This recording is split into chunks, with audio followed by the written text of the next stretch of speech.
I know what you're after. You married for money. Stop saying such nonsense. It's obvious, isn't it? Someone like you, a poor single mother. That's why, even after your husband is gone, you continue to stay. You are really an eyesore. Every day I, Mia, 35 years old, am on the receiving end of such snide remarks from Emma. My father passed away when I was very young, and I was raised in a single-parent family. Thankfully, my mom kept working even after she got married, so we weren't exactly destitute, but we certainly weren't wealthy. Still, my mom was always cheerful, and she worked hard for me. Because of this, I never felt particularly lonely growing up. I planned to start working after graduating from high school. My mom, however, had been diligently saving up for my college education. I loved studying, and I really wanted to go to college, but I couldn't bear to burden my mom, who had struggled to raise me, with this desire. More than anything, I wanted to ease her burdens, so I gave up on the idea of going to college right from the start. So when my mom suggested that I go to college, I was overjoyed. My mom got married when she was 23, and she had me when she was 25. When I was in my third year of high school, my 43-year-old mom, who was still very active, told me, "I'm still in my early 40s and very healthy, so Mia, pursue the path you like. It would hurt me far more if you gave up your future because of financial concerns." Mom, I felt tears welling up at my mom's kindness and strength. I took on a part-time job to help cover tuition. Thanks to that, I was able to graduate college without taking out student loans. After graduating college, I joined a large trading company. I worked hard every day because I wanted to make life easier for my mom. Within 5 years of joining the company, I was promoted to administrative assistant, and my salary increased. I took my mom on trips and was able to buy her the massage chair she had been wanting. 2 years after becoming an administrative assistant, my work was recognized, and I was chosen to be an executive assistant. I got to talk a lot with the president's son, Ethan, and our relationship progressed to dating and eventually marriage. Congratulations, Mia. Be happy. Yes, thank you for everything. When I expressed my deep gratitude, my mom was moved to tears. She was incredibly happy for me, and it was a truly joyful time. However, that happiness was short-lived. Just 2 years into our marriage, my husband suddenly passed away. He collapsed clutching his chest at work and was rushed to the hospital, but by the time I arrived, he had already stopped breathing. That morning, I had watched him leave for work, tearfully saying, "I'm off." I could never have imagined such a harsh reality. The shock was so great that for a while, I could barely speak. It was unthinkable that both mother and daughter would lose their husbands, and I could only imagine the grief of Benjamin, the president, who had lost his only son. He looked so alone and was clearly devastated, just like me. I continued working even after I got married, and as the executive assistant, I spent a lot of time with the president, especially during the day, so I could see firsthand just how disheartened he was. However, there was one person who didn't seem to be grieving at all. That was Emma. Because we lived together after my marriage, I quickly noticed her attitude. Actually, Emma wasn't related by blood to my husband. Benjamin's real mom passed away when he was just 3 years old. Realizing it would be tough for a man to raise a child alone, he remarried when Benjamin started elementary school, thanks to an introduction from a friend. "No, if something happens to my hubby, all his property will be mine." "What are you saying?" "Ethan is gone." "I'll lighten up. It was just a joke." I thought a little cheer might help everyone in these gloomy times. Please think about the time and place. You must be upset that your plans fell through. Now you won't get a single cent of our man's world. I never counted on such a thing from the start. Can you expect me to believe that there is no way you would marry a wholly wordless man like Ethan, unless you were after something. Stop talking like that to me. He was irreplaceable. Emma seemed to think I would pack up and leave as soon as my husband passed away, but I didn't. Benjamin was acting strong at work and handling his duties just like before, but from my close observations, it was clear to me that he was pushing himself too hard. So I couldn't bear the thought of leaving the house to someone like Emma. Besides, even though it was only for 2 years, our home was filled with memories of my dear husband. I wanted to bask in their afterglow for a while. Feelings aren't easily severed. Indeed, the time I spent with my husband was a happy one for me. My husband once told me that Emma was more like a roommate to him than a mother. She was often out and about, and when Benjamin was away on business, she would often not come home until late at night. But my husband didn't want to worry Benjamin, who was already busy with work, so he kept quiet about it. In fact, Emma was very kind when Benjamin was around. Her sudden change was so drastic that it was as if there were 2 Emmas. When Benjamin went to work, Emma would see him off with a smile. "I'm counting on you to look after Ethan." Of course, Ethan is a precious child to me too. Knowing you're there for him allows me to focus on my work. "Don't worry about a thing. Do your best at work." "Thank you. Have a good day." But the moment the door closed behind him, Emma's smile vanished. "Ah, finally he's gone. Now where should I go today? Maybe I'll invite a friend to the movies." "You're going out again?" "Yes. Do you have a problem with that?" "Oh no. Remember, don't bother your father with unnecessary things. He's working hard for you. If you say something, he'll worry and won't be able to concentrate on his work. You should quietly study at home every day." "Okay, I understand." That was the daily routine, but apparently it didn't bother him too much once he got used to it. In fact, he felt more comfortable when he was not paid too much attention. When he was a child, he thought Emma was like a chameleon. Well, I don't really mind. I think of her as Dad's wife, not my mom. Benjamin was always grateful to Emma for coming when his child was small, allowing him to focus on his work. Benjamin's company was a legacy from his step-grandfather. Benjamin seemed to have a knack for running it. From the moment he took the helm, the company grew exponentially. Now he's managing 5 businesses, each pulling in an annual revenue of high $100 million. This, of course, means Benjamin is always insanely busy.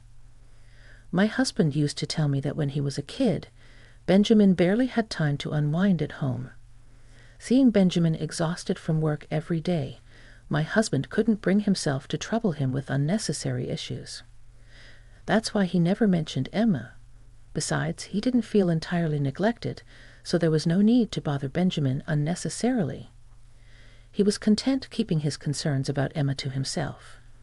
That's so like him, a relaxed individual. He never struck me as a typical heir to a huge company. Did you ever get angry about it? Nah, not really. I was okay as long as she was home. It gave Dad peace of mind, knowing she was there so that he could focus on his work.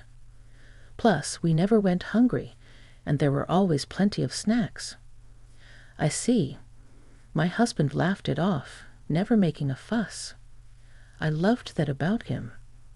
Besides, it's not like they were mean to me. They just didn't fuss over me.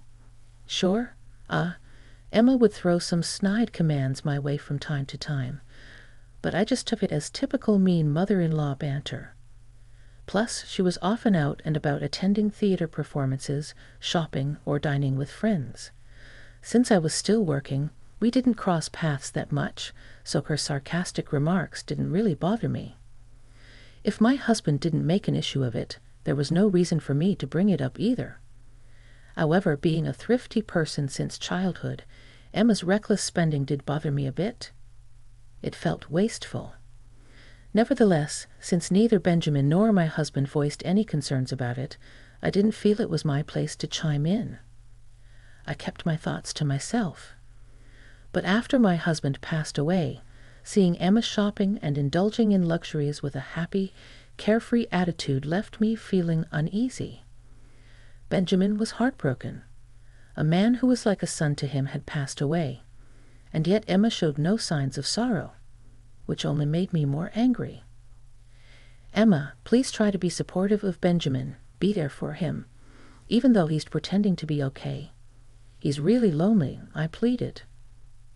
Excuse me, why on earth would I listen to you? What's your angle, huh? Trying to worm your way into our family for some of the inheritance? Since I have never even thought about that. Well, Ethan's gone now, so why don't you just leave already? I won't be leaving. Benjamin has said he's fine with me staying as long as I need to at this. Emma shot me an irritated look, but didn't say anything further.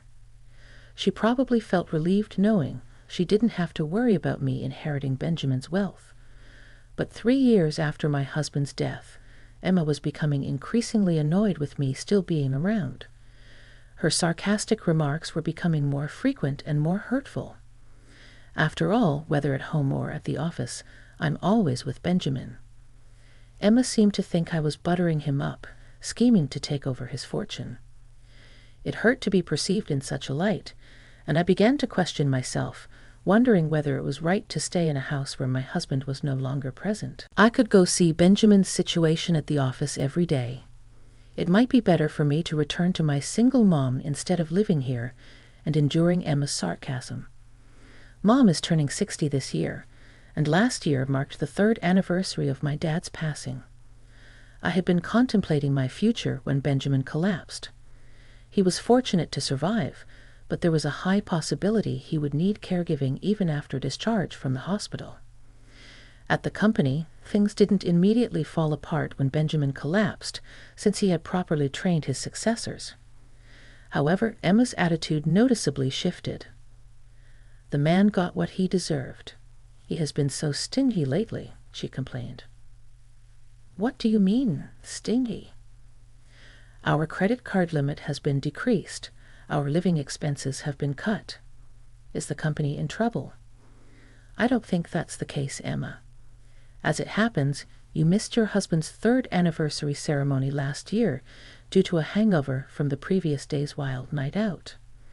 Revealed by the credit card bill, it seemed Benjamin, who rarely checked on Emma's spending, had investigated this time.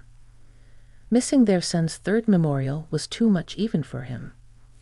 In his fury, Benjamin decided to limit the money Emma could use. That said, she was getting more than enough money for a normal life, so there was no need to complain. Benjamin himself said that the company might be in trouble. Eva's absence hit him hard, and before he knew it, things had turned sour, I explained. Don't play dumb. You know it too. All because we lost a single son. How does that justify ruining the company? No, I truly didn't. And yet, despite his condition, he is going to rest at home, live a long life. He's been telling people the doctor said he could live to 100. That's good to hear. There's nothing good about it. If he lives that long needing care, it won't be a joke, Emma said, her nostrils flaring, beginning to launch into a tirade about Benjamin. Hearing her call him dull and annoying left a sour taste in my mouth. Who did she think had been funding her lavish lifestyle? Even if Benjamin's company was in trouble, she could at least offer to support him, I thought. And then Emma said something even more unthinkable. So, I have decided to divorce him. Pardon? Just think about it. The company might be in danger. What if we end up in debt? It's only wise to get the property settled and leave before the money runs out. Are you planning to abandon Benjamin? When he needs help, I can't handle a bedridden old man with no money left. I'm going to take what I can before his will is gone and say goodbye. Is that so? Emma's words said, as if she had come up with a brilliant plan, brought up a feeling of disgust in me. However, just a week after having that conversation, Benjamin's condition drastically deteriorated, and he passed away all too quickly. He's gone too, just 3 years after my husband passed. Everything seemed to go dark. Benjamin's voice was so similar to my husband's. Sometimes when we talk, it felt like I was talking to my husband. Not being able to talk to him, not being able to hear his voice anymore, it was too much to bear. Oh no, that man has gone to the afterlife. What perfect timing. He still had assets left, right? His company didn't collapse yet. Maybe he died before taking on debt. For my sake, this means all remaining ounces to remind how fantastic. Emma, you sound pleased even though Benjamin has just passed away. Oh, you noticed. Too bad for you, though. You're not getting any inheritance. I would have preferred Benjamin to be alive than any inheritance. Don't give me that high-minded attack. Now you're just pretending to be tough, trying to impress everyone, aren't you?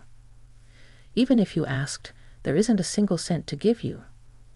Despite Benjamin's death, it seemed like all Emma could think about was money. How could she be so heartless? Thinking of that, I feel sorry for Benjamin, which only added to my grief. So you don't have to come to the funeral. What? Strangers are not allowed at the funeral. I see, that's how it is. Emma didn't seem to understand reality, but I didn't feel the need to explain it to her. Are you sure about that? Of course, now that he's gone, I, his wife, am in charge. Understood. So 2 days later, Benjamin's funeral was held quietly, with only close relatives respecting his wishes not to have a grand company funeral. After the funeral, I saw a bunch of missed calls from Emma on my phone, but I didn't return them. Emma tried to reach me many times afterward, but I completely ignored her.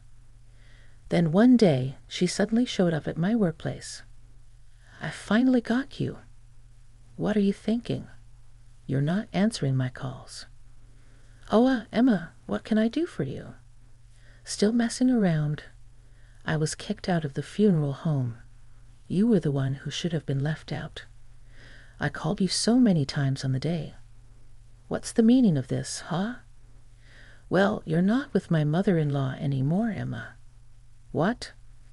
Well, you said that strangers are not allowed at the funeral, so we had a family-only funeral. And then I asked Emma, who's now a stranger, to refrain from attending. You are the stranger. No, the stranger here is Emma. What? When Benjamin fell ill and was told he would be bedridden, Emma had served him with divorce papers. Emma seemed to think that because Benjamin was hospitalized, he had gone to heaven without submitting those divorce papers. But those divorce papers, I had submitted them as Benjamin asked me to. So Emma is a stranger to us in name and reality. Back then, Benjamin had shared a lot with me. It seems he told Emma that the company was in danger and that he might end up in debt if that happened. They couldn't live the life they had been living. From then on, it would be a modest life for just the two of them and so on. He thought that if Emma was willing to support him through that, they could continue as a couple. But at his words, Emma frowned and coldly responded, "Then it's probably better to split before you're burdened with debt." Benjamin collapsed 1 month after that conversation with Emma. Even after he woke up, he knew his health was not good. But he hid it and told Emma that he was in such a state that he would have to let go of the company and he would probably have to rely on her for care. As expected, Emma then proposed a divorce. She probably wanted to divorce before he was burdened with death and get some money through property division. But Benjamin, who had realized his limited time left, had already donated most of his personal assets except the house to children and animal shelters and volunteer groups. And he had already appointed talented subordinates as presidents of his companies and transferred all the shares. So there was almost no property left to give to Emma. When he told her this, the color drained from Emma's face. So I don't get anything. Well, strictly speaking, it's not exactly zero. I did leave a few $100s in savings. A few $100s? That's hardly enough. Even though Benjamin had told me this beforehand, hearing it from my mouth, I could see how thorough Benjamin was. He must not have wanted to split any property with Emma. Maybe it was Emma's attitude when her husband passed that pushed Benjamin to be this resolute. But there is the house. If I sell that... Oh yes, please move out of that house as soon as possible. I'm staying with Mom for now, but I plan to move back eventually. What are you saying? You're a complete stranger. You have even less right than I do. As I said earlier, the stranger here is you, Emma, who is already divorced. Also, the house was originally inherited by Benjamin from his grandfather, so it doesn't count for property division during divorce. So why do you have the right to live in that house? Because when I got married, Benjamin and I adopted each other. What? So I have the right to inherit Benjamin's property? Benjamin left me that house. Hardly believable, isn't it? The idea of adopting me had come from Benjamin himself. When we got married, I didn't think about it much at the time. I was going to be marrying his son, and in his eyes that made me his daughter. So I went along with that option, but when my husband passed away, I kept quiet about this. I was afraid that if I mentioned it, Emma would think that I was after the family fortune. So I have work to do. Could you please leave? I asked Emma. If you need to communicate anything, please do so through our lawyers. I have sought the advice of our company's legal counsel. I called security and had them escort Emma out of the company premises. I made it clear that she was not allowed to step foot in the company again. Emma put up a fierce resistance, but when I threatened to call the police, she quietly left. She attempted to contact me numerous times after that, but I ignored her completely. Her relentless efforts to make a claim on our fortune only resulted in a barrage of complaints to our lawyer. Our company was far from going under, and Emma couldn't understand why. She argued that if it was bankrupt, there should be wealth to share.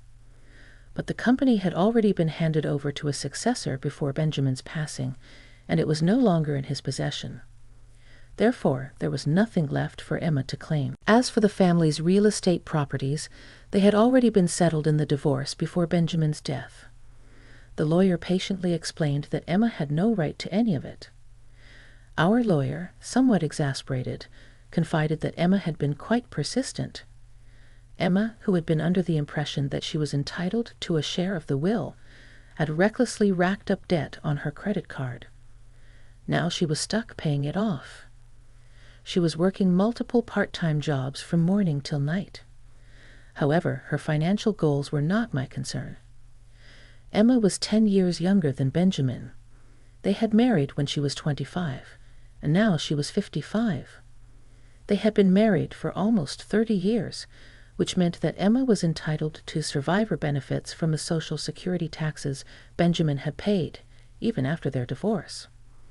However, she would only be eligible for these benefits when she turned 60, which was still 5 years away. Furthermore, she needed to have filed a claim for a division of the pension within 2 years of the divorce. I wasn't sure if Emma was aware of this, nor did I have any intention of enlightening her. I had no sympathy or obligation to worry about Emma's well-being. So here I am now, living in the home I once shared with my mom, Benjamin, and my husband. My days passed calmly and peacefully. There are moments when I remember my husband and Benjamin's smiles, and I can't help but shed tears. But remembering their warm smiles, I too want to live each day with a smile on my face.